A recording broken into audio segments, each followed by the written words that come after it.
మాటల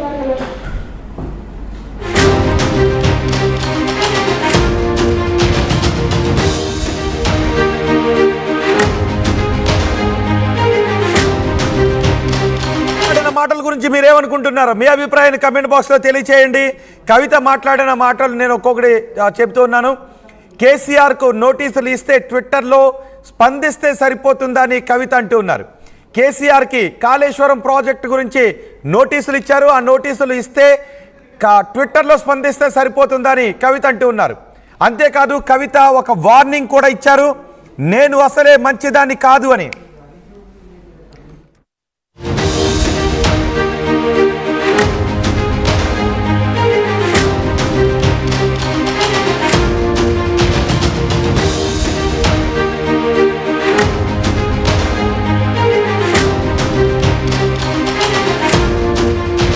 నేను అసలే మంచిదాన్ని కాదు అని కవిత వార్నింగ్ ఇస్తూ ఉన్నారు. నా జోలికి వస్తే ఊరుకోను అని కవిత డైరెక్ట్ వార్నింగ్ ఇచ్చారు. కవిత ఈ మాటలను ఎలా చూడాలి? నేను అసలే మంచిదాన్ని కాదు, నా జోలికి వస్తే ఊరుకోను అని కవిత అంటూ ఉన్నారు. నాపై దుష్ప్రచారం చేస్తున్నారు అని కవిత అంటూ ఉన్నారు. మరి కవితపై దుష్ప్రచారం చేస్తున్నది ఎవరు? ఇంటి ఆడబడుచుపై ఈ విధమైన దుష్ప్రచారం చేస్తారా అని కవిత ఈ చిట్ చాట్లో మాట్లాడారు. ఇంటి ఆడబడుచుపై అంటే అది కేటీఆర్ను ఉద్దేశించే.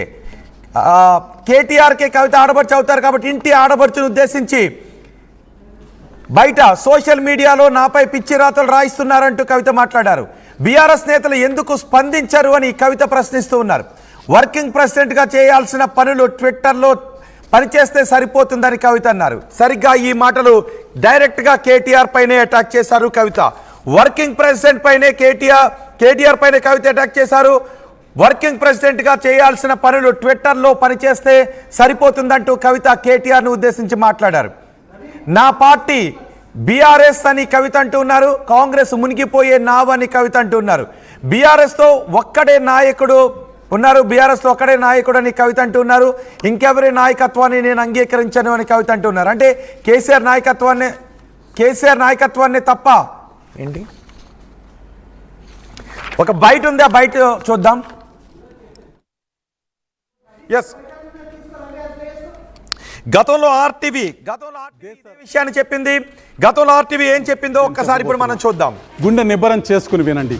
దేశంలో అతి పెద్ద ఉద్యమాన్ని తీసుకొచ్చిన పార్టీ, తెలంగాణ రాష్ట్ర కళను సాకారం చేసిన పార్టీ, తెలంగాణను 10 ఏళ్లకు పైగా పరిపాలించిన పార్టీ, ప్రధానమంత్రి మోదీకి ఎదురు నిలిచి పోరాడిన పార్టీ, ఎన్నికల నిధుల సమీకరణలో దేశంలోనే 4వ అతిపెద్ద పార్టీ. నేను ఏ పార్టీ గురించి చెప్తున్నానో ఇప్పటికే మీకు అర్థమైపోయి ఉంటుంది. ఈ పార్టీ భారత రాష్ట్ర సమితి, ఒకప్పటి తెలంగాణ రాష్ట్ర సమితి మరికొద్ది రోజుల్లో చరిత్రగా మిగిలిపోబోతోంది. ఇది ఇవాల్టి బిగ్గెస్ట్ బ్లాస్టింగ్ న్యూస్. బీఆర్ఎస్ బీజేపీలో విలీనం కాబోతోంది. ఇది పుకారు కాదు, కల్పిత కథ అంతకన్నా కాదు. మీరు నమ్మలేని ఈ నిజాన్ని ఇప్పుడు మీ కళ్ళ ముందు ఉంచబోతున్నా. బీఆర్ఎస్ ఎప్పుడు బీజేపీలో కలుస్తుందో ఇవాళ నేను మీకు వివరంగా చెప్తాను. దీని పరిణామాలు ఏంటి, తెలంగాణ రాజకీయాల్లో ఈ విలీనం ఎలాంటి రాజకీయ ప్రకంపనలు తీసుకురాబోతుందో నేను మీకు వివరిస్తాను. మొత్తం దేశ రాజకీయ ముఖ చిత్రాన్నే మార్చబోయే వార్తను నేను చెప్పబోతున్నా. గుండె నిబ్బరం చేసుకుని వినండి.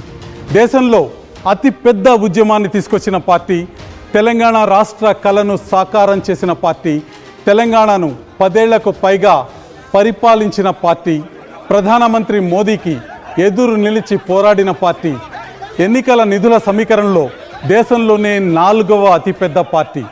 నేను ఏ పార్టీ గురించి చెప్తున్నానో ఇప్పటికే మీకు అర్థమైపోయి ఉంటుంది. ఈ పార్టీ భారత రాష్ట్ర సమితి, ఒకప్పటి తెలంగాణ రాష్ట్ర సమితి మరికొద్ది రోజుల్లో చరిత్రగా మిగిలిపోబోతోంది. ఇది ఇవాల్టి బిగ్గెస్ట్ బ్లాస్టింగ్ న్యూస్. బీఆర్ఎస్ బీజేపీలో విలీనం కాబోతోంది.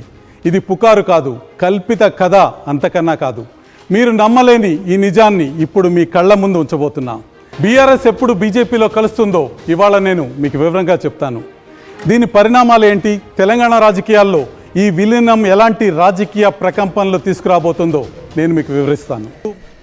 రైట్, ఆర్టీవీ గతంలో ఏదైతే చెప్పిందో ఇప్పుడు కవిత అదే విషయాన్ని చాలా స్పష్టంగా చెప్పింది.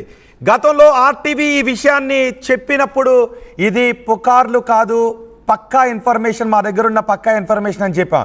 చాలామంది అప్పుడు అంగీకరించలేదు, కానీ ఆ ప్రయత్నం జరుగుతోంది అనేదే ఇప్పుడు కవిత చెప్పిన మాటలతో, కేసీఆర్ కుమార్తె కేటీఆర్ సోదరి కవిత చెప్పిన మాటలతో ఆ ప్రయత్నం జరిగింది అనేది. ఆర్టీవీ గతంలో ఏదైతే చెప్పిందో అది నిజమే కాబోతుంది, అందుకు ప్రయత్నాలు జరిగాయి అనే విషయాన్ని ఇప్పుడు కవిత మాటల ద్వారా కూడా మనకి స్పష్టమవుతుంది. గతంలోనే ఆర్టీవీ ఈ విషయాన్ని చెప్పింది.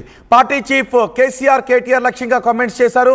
బీఆర్ఎస్ను బీజేపీలో విలీనం చేయాలని చూస్తున్నారంటూ కవిత మాట్లాడారు. నేను రాసిన లేఖను బయట పెట్టింది ఎవరు అని కవిత అడుగుతున్నారు. అంతేకాదు కేటీఆర్నే టార్గెట్గా చేసిన కొన్ని కామెంట్స్ కూడా నేను మీకు చదివి వినిపిస్తున్నాను. ఇదిగో ఈ కామెంట్సే కేటీఆర్ని టార్గెట్ చేసుకుని కవిత మాట్లాడారు. వర్కింగ్ ప్రెసిడెంట్గా పనిచేస్తే సరిపోతుందా, ట్విట్టర్లో పనిచేస్తే సరిపోతుందంటూ కవిత మాట్లాడారు.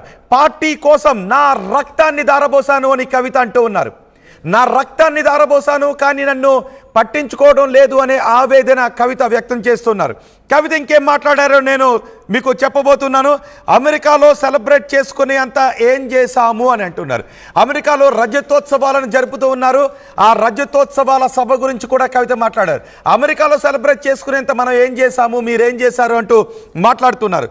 ప్రతిసారి మా నాన్న రాసిన లేఖ చదివి చింపేసేవారు, కానీ నా కర్మ ఈసారి అలా జరగలేదు అని. అంటే గతంలో కవిత చాలాసార్లు లేఖలు రాశారు. అప్పుడు రాసిన ప్రతి లేఖను కూడా కేసీఆర్ చదివి చింపేసేవారు.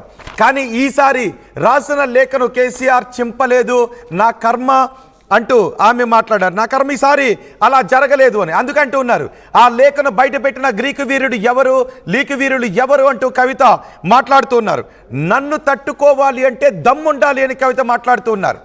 నన్ను తట్టుకోవాలి అంటే దమ్ముండాలి అంటూ కవిత డైరెక్ట్ వార్నింగ్ ఇచ్చారు. నేను అసలే మంచిదాన్ని కాదు అంటూ కవిత మాట్లాడారు.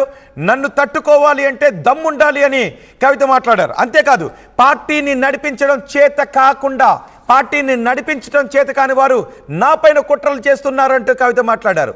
పార్టీని నడిపించడం ఎవరికి చేత కావడం లేదు అనే విషయం గురించి కవిత మాట్లాడారు. ట్విట్టర్లో స్పందిస్తూ ఉన్నారు.